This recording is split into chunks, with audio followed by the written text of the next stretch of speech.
Yes, mambo vipi wadau wa kilimo biashara? Kama nilivyokuambia, tutakuwa na mwendelezo wa demo plot yetu leo, tukiwa na mkulima wetu imara sana Mr. Frank. Leo ni wiki ya tatu. Lakini ukitazama unaona miche yetu tayari imeshaanza kuota maua. Na siri ni nini? Ya kwanza, zero transplanting shock. Na maanisha kwamba unapochukua miche kutoka raw farm miche yetu sisi tunaenda kwenye tray. Kwa hiyo tunapoihamisha kutoka kwenye tray kumpa mkulima kuja kuipanda, moja kwa moja miche ile pale hivi inakuja ikiwa ina udongo wake, ikiwa imeshikamana mizizi yake. Kwa hiyo unapoupanda ule mche unashika pale pale na kuendelea. Cha pili, Mr. Frank hakupoteza muda. Aliweka mbolea pale. Mr. Frank alitumia mbolea yenye wingi wa phosphorus. Mbolea ile pale hivi ilisaidia miche yake kuongeza mizizi, lakini pia mizizi ile pale ilivyoongezeka ikawezesha mmea ule pale hivi kuvuta maji kwa wingi kwa kutumia zile mveso kupanda juu kwenye majani na kuongeza ile utengenezaji wa chakula wa mmea. Sababu ya tatu, Frank pia aligundua kwamba kuna umuhimu wa kufahamu saikolojia ya mmea. Kwa maana kwamba Frank alitumia hizi tunaita hormone booster. Hormone booster zile pale hivi zinasaidia kutengeneza vile vikonyo vya wai vya mmea wake, ambao ile mmea pale hivi ndio kaweza kusaidia pale hivi kufanyaje kuchomoza kwa maua kwa wingi.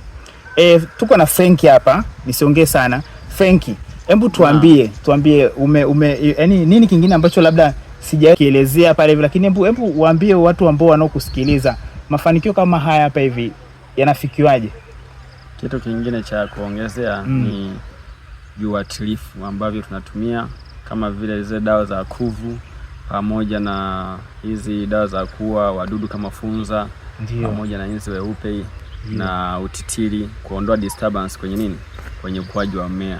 Lakini pia kitu kingine cha msingi sana cha kuzingatia mpaka mmea ukafika katika level kama hii kwa uharaka ni maji, ambao maji ndo kitu pekee ambacho ni very constant sana katika ukuaji wa mmea wetu. Pia ni wakaribisha watu wengine ambao wanaweza pia wakakaribia shambani kwetu kututembelea, wakajionea pia wakaweza kupata elimu zaidi ambayo tunaitumia sisi hapa na kutatua pia changamoto mbalimbali ambazo wao pia zinawafesi huko kwenye mashamba yao.